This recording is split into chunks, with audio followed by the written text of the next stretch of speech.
Hello? The original video was removed by YouTube, so I had to re-upload the video on another website. Please follow the link in the description.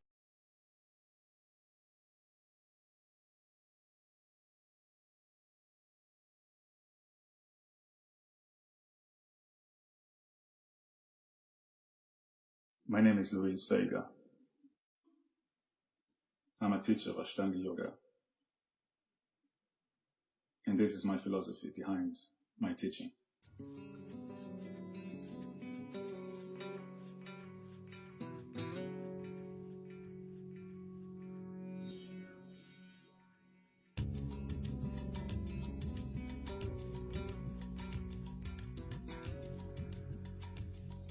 The meaning of the word yoga is union. Union between our physical world and our spiritual world. Yoga was originally created as a meditation tool, something for our mind, our soul, and our body. The practice of Ashtanga Vinyasa Yoga was discovered in 1900, and when it came to Europe and America in the 70s and 80s, students started to question why the series was so methodical and why you should follow in that particular order. And they start changing the series. There are many reasons why students change the series. One of them is that they don't know why they shouldn't change. But more often, practitioners avoid asanas that are either too easy or too challenging, or they find the practice too repetitive. If you change the series, then it becomes something different from Ashtanga. So you have to change the name of the practice. Nowadays, there are many types of dynamic yoga which are based on Ashtanga Vinyasa yoga. The main difference between them and Ashtanga is that there is not a memorized sequence anymore. And without this, there is no emphasis on the meditation side of the practice. It turns to asana practice. In my opinion, some of these modern dynamic styles of yoga have lost their connection to the meditation and the spiritual side of the practice by placing too much emphasis on the asana, physical part, which is just one of the 8 limbs of yoga. The biggest challenge in the practice of yoga is to be present. And if you are present, even if you do the same thing 10 times, every time should feel unique. So there is never repetition. Practicing yoga as a meditation rather than a physical exercise allows you to become present in the moment. There are a number of things which, when they are combined, will make the experience meditative.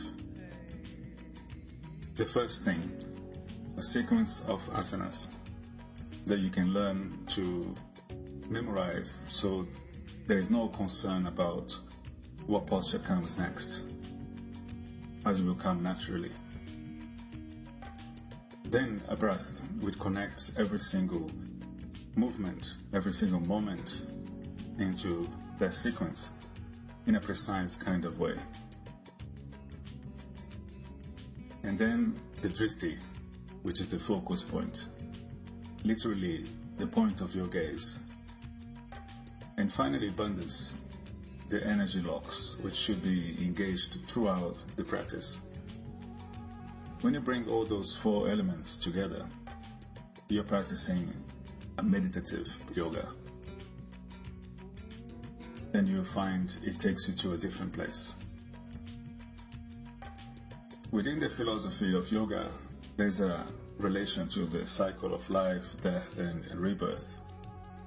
Some students and practitioners believe that yoga was created to try to get us out of that cycle of repetition, to the point that when we die, we would go to heaven or nirvana. I believe our souls evolve by experiencing different challenges in different lives allowing us to grow spiritually. Yoga is a tool which can be used to bring clarity and a better sense of purpose and direction in this life. If you imagine the cycle of life, death, and rebirth, on the section of life on that cycle, we all go through pretty much the same process. We are all born in a particular time. We live our lives through a series of challenges and moments, and eventually we will come to the end. But every challenge that we go through in life helps to build our character. It gives us experience in life. It gives and change directions in life. It makes us who we are. And if you look back in our past, especially the difficult moments we have been through in life, you see that there were consequences to those moments. They led to something else. So all of those turns or directions that we go through in life, they were caused by those challenges. These are all part of our path towards our destiny. So eventually, if you understand that a challenge is something that is necessary for our development as human beings, a challenge will lose its negativity, and you learn how to embrace a challenge for what it is, and you learn how to see beyond the challenge. Sometimes the outcome of a challenge is not necessarily what we want, but is exactly what we need. And time always tells. Thanks to your past, you find yourselves where you are now. I believe that the practice of Ashtanga Yoga is a reflection of life. If you look at the first asana of the series, Tadasana, it represents you being born or appearing in the planet. The next few asanas after that represents the next few challenges you had in your life. As you get older, it gets more intense. And at the very end, Shavasana, which translates to the corpse pose, represents the end of life. If you can interpret the practice in this way, Ashtanga Yoga will teach you how to flow during each of those challenges without allowing you to pick what you like or avoiding the ones you don't like. It teaches you how to be present, how to practice with intention, and how to be happy with what you can do, regardless of you losing your balance and falling, or being able to bind in a particular asana. Because Ashtanga Yoga is not about that. Ashtanga Yoga is about how you approach your practice with intention, acceptance, presence, and love.